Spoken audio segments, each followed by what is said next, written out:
Birthday ಅರೇಂಜ್ಮೆಂಟ್ಸ್ಗೆ ಏನೇನು ಬೇಕೋ ಅದೆಲ್ಲ ನಾನು ನೋಡ್ಕೋತೀನಿ.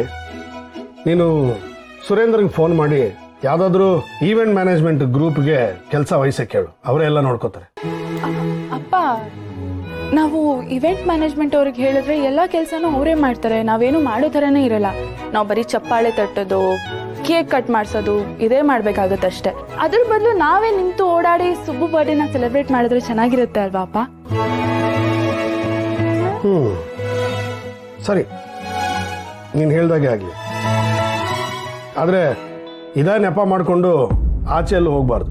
ಇಲ್ಲ ಇಲ್ಲ ಅಪ್ಪ, ನಾನು ಮನೆಯಿಂದ ಎಲ್ಲೂ ಆಚೆ ಹೋಗಲ್ಲ. ಆದರೆ ನಾವು ಸುಬ್ಬುಗೆ ಸರ್ಪ್ರೈಸ್ ಕೊಡ್ಬೇಕಂದ್ರೆ ಮನೇಲಿ ಯಾರಿಗೂ ಗೊತ್ತಿಲ್ಲದೆ ಇರೋ ಥರ ಪ್ಲಾನ್ ಮಾಡಬೇಕು. ಅವಾಗಲೇ ಅವನಿಗೆ ಖುಷಿ ಆಗುತ್ತೆ. ಒಂದು ವೇಳೆ ಅವ್ನ ಬರ್ಡೇ ನಾವು ಸೆಲೆಬ್ರೇಟ್ ಮಾಡ್ತಿದ್ದೀವಿ ಅಂತ ಅವ್ನಿಗೇನಾದ್ರೂ ಗೊತ್ತಾದ್ರೆ ಅವ್ನು ಖಂಡಿತ ಒಪ್ಕೊಳ್ಳಲ್ಲ. ಬರ್ಡೇ ದಿನಾನೇ ಮುಚ್ಚಿಟ್ಟಿರೋನು, ಇನ್ನು ಬರ್ಡೇ ಸೆಲೆಬ್ರೇಟ್ ಮಾಡ್ತೀವಿ ಅಂದರೆ ಒಪ್ಕೊಳ್ಳಲ್ಲ ಅಪ್ಪ. ಅದು ನಿಜಾನೇ, ಅವನು ಗೊತ್ತಿಲ್ಲದೆ ಮಾಡೋದೇ ಒಳ್ಳೇದು. ಅರೇಂಜ್ಮೆಂಟ್ಸ್ ಎಲ್ಲ ನೀನೇ ಮಾಡು. ಆಹಾ, ಎಂಥ ಚಾನ್ಸ್ ಇದು! ಅಪ್ಪಂಗೆ ಸುಬ್ಬು ಬರ್ಡೇ ಸೆಲೆಬ್ರೇಟ್ ಮಾಡೋಕ್ಕೆ ಇಷ್ಟ ಇದೆ ಅಂತ ಆಯ್ತು. ಹಾಗಾದ್ರೆ ಈ ನೆಪದಲ್ಲಾದ್ರೂ ಅಪ್ಪನ ಜೊತೆ ಸ್ವಲ್ಪ ಮಾತಾಡ್ಬೋದು, ಹತ್ರ ಆಗ್ಬೋದು. ದುಡ್ಡಿನ ಅವಶ್ಯಕತೆ ಏನಾದರೂ ಬಿದ್ದರೆ ಪ್ರಶಾಂತ್ ಹೇಳಿರ್ತೀನಿ, ಒಂದು ದುಡ್ಡು ಟ್ರಾನ್ಸ್ಫರ್ ಮಾಡ್ತೀನಿ. ಅಪ್ಪ, ಇನ್ನೊಂದು ವಿಷಯ, ನಾನು ಸುಬ್ಬು ಬರ್ಡೇಗೋಸ್ಕರ ಏನಾದರೂ ಅರೇಂಜ್ ಮಾಡ್ತಿರ್ಬೇಕಾದ್ರೆ ಮನೆಯವ್ರೆಲ್ಲರೂ ಯಾಕೆ ಏನು ಅಂತ ಎಲ್ಲ ಕೇಳ್ಬೋದು. ಅದಕ್ಕೆ ನೀವು ನನ್ನ ಜೊತೆ ಇದ್ರೆ ಯಾರು ಏನು ಕೇಳೋದೇ ಇಲ್ಲ. ಅದು ಅಲ್ಲದೆ ನಾನು ವ್ರತ ಬೇರೆ ಮಾಡ್ತಾ ಇದ್ದೀನಿ. ಬರೀ ಒಂದು ತೂಟ ಅಷ್ಟೇ ಮಾಡೋದು. ಏನಾದರೂ ಯೋಚನೆ ಮಾಡಿದ್ರೆ ಸರಿಯಾಗಿ ಏನು ತೋಚೋದೇ ಇಲ್ಲ. ಅದಕ್ಕೆ ಸೆಲೆಬ್ರೇಷನ್ ಬಗ್ಗೆ ನಿಮ್ಮ ಜೊತೆನೇ ಡಿಸ್ಕಸ್ ಮಾಡ್ಕೊಂಡು ಮಾಡೋಣ ಅಂತ ಅನ್ಕೋತಾ ಇದ್ದೀನಿ. ನಿಮ್ಮ ಜೊತೆ ಸೇರಿಕೊಂಡೇ ಸುಬ್ಬು ಬರ್ಡೇ ಮಾಡ್ಬೋದಲ್ವಾ ಅಪ್ಪ?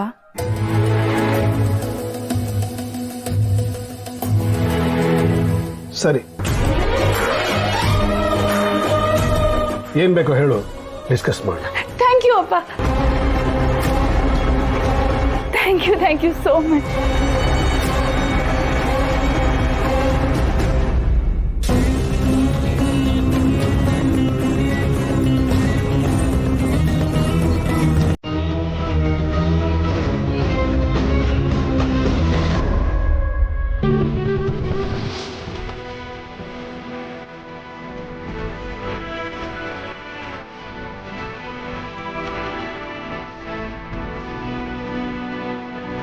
ಇದೇನಿದು, ಯಜಮಾನ್ರು ಶ್ರಾವಣಿ ಮೇಡಮ್ ಹ್ಯಾಂಡ್ ಶೇಕ್ ಮಾಡ್ತಾ ಇದ್ದಾರೆ?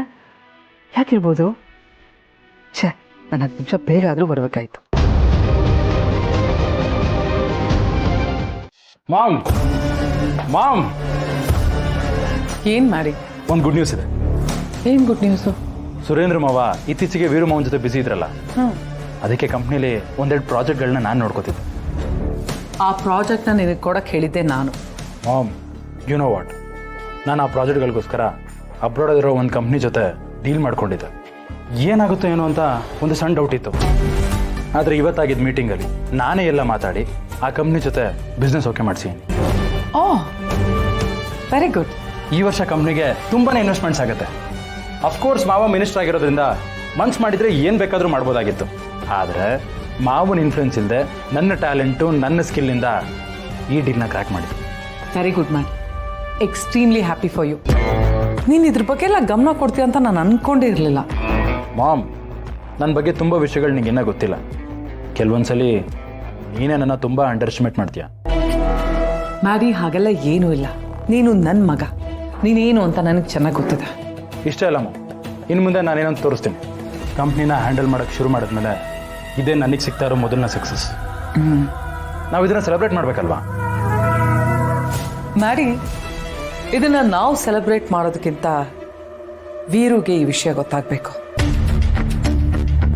ನೀನು ಜವಾಬ್ದಾರಿ ನಿಭಾಯಿಸ್ತಾ ಇರೋ ರೀತಿ ನೋಡಿ ಅವ್ನು ನಿನ್ನನ್ನು ಮೆಚ್ಕೋಬೇಕು.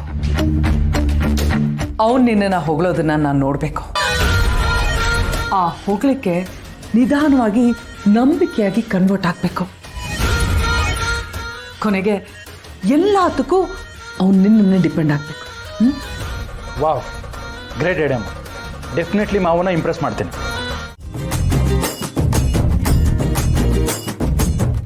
ಆಶೀರ್ವಾದ ಮಾಡಿ ಮೇಡಮ್.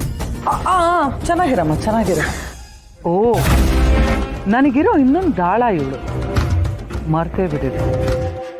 ಮೇಡಮ್ ನಾನ್ ಗೊತ್ತಾಯ್ತಲ್ಲ, ಶ್ರೀವಲ್ಲಿ. ಅದೇ ನೀವು ನನಗೆ ಕೆಲಸ ಕೊಟ್ರಲ್ಲ. ನೆನಪಿದೆ. Madam thanks madam, thank you so much. ನಿಮ್ಮಿಂದನೇ ನಾನು ಈ ಮನೇಲಿ ಕೆಲಸ ಮಾಡ್ತಿರೋದು. ಅಲ್ಲ ಮೇಡಮ್, ಯಾರಾದ್ರೂ ಬೆಳೀತಾರೆ ಅಂದ್ರೆ ಉರ್ಕೊಳ್ಳೋರೇ ಜಾಸ್ತಿ. ಅಂಥದ್ರಲ್ಲಿ ಕೆಲಸ ಇಲ್ಲದೆ ಮನೆಗೆ ಹೋಗ್ಬೇಕು ಅಂತ ಅನ್ಕೊಂಡಿರೋಳ್ನ ಕರೆದು ಕೆಲಸ ಕೊಟ್ರಲ್ಲ. Thanks madam, thank you so much. ಹೆಣ್ಣು ತನ್ನ ಕಾಲ ಮೇಲೆ ತಾನು ನಿಂತ್ಕೋಬೇಕು ಅಂತ ಹೋರಾಟ ಮಾಡ್ತಾಳೆ. ಆದ್ರೆ ಕಾಲು ಎಳೆಯೋರು ಅಕ್ಕಪಕ್ಕದಲ್ಲೇ ಇರ್ತಾರೆ ಮೇಡಮ್. ಅಂಥದ್ರಲ್ಲಿ ಅವ್ರಿಗೆ ದಾರಿ ದೀಪ ಆಗಿದ್ದೀರಾ ಮೇಡಮ್. ನೀವು ದಾರಿ ದೀಪ ಆಗಿದ್ದೀರಾ ನೀವು. ಆಯ್ತಾಯ್ತು, ನೀನ್ ಕೆಲ್ಸಕ್ಕೆ ಸೇರ್ಕೊಂಡಿದ್ದು ನನಗೆ ತುಂಬಾ ಖುಷಿನೇ. ಪಿಂಕಿ ಕಾಯ್ತಿರ್ತಾಳೆ, ಹೋಗಮ್ಮ. ಮೇಡಮ್ ನಿಮಗ್ ಖುಷಿ ಆಯ್ತಾ? ಅದೇ ನನ್ನ ಅದೃಷ್ಟ ಮೇಡಮ್. ಮೇಡಮ್ ಕೆಲಸ ಅಂದ್ರೆ ನಾನು ಶ್ರದ್ಧೆ ಭಕ್ತಿಯಿಂದ ಮಾಡ್ತೀನಿ ಮೇಡಮ್. ಕೆಲಸ ಕೊಡಿಸ್ತವ್ರು ನನಗೆ ದೇವ್ರ ಸಮಾನ ಮೇಡಮ್, ದೇವ್ರ ಸಮಾನ. ಮೇಡಮ್ ದೇವ್ರೆ ಕಣ್ಣೆದ್ರಿಗೆ ಬಂದಾಗ ಸುಬು, ವೀರುಣ್ ಬರಕ್ಕೆ ಹೇಳು, ಇಂಪಾರ್ಟೆಂಟ್ ಆಗಿ ಏನೋ ಮಾತಾಡ್ಬೇಕು. ಸರಿ. ಮೇಡಮ್ ಕೆಲಸ ಮಾಡೋದಕ್ಕೆ ಎಷ್ಟು ಅನುಭವ ಇದೆ ಅನ್ನೋದಕ್ಕಿಂತ ಎಷ್ಟು ನಿಯತ್ತಾಗಿರ್ತೀವಿ ಅನ್ನೋದು ಮುಖ್ಯ ಆಗುತ್ತೆ ಮೇಡಮ್. ನಮ್ಮ ಉದ್ದೇಶ ಒಳ್ಳೇದಾಗಿರ್ಬೇಕು. ನನ್ನ ಉದ್ದೇಶ ಒಳ್ಳೇದಾಗಿದೆ ಮೇಡಮ್. ನನಗೆ ಆಶೀರ್ವಾದ ಮಾಡಿ. ಸಾಕು ಸಾಕು ಸಾಕು.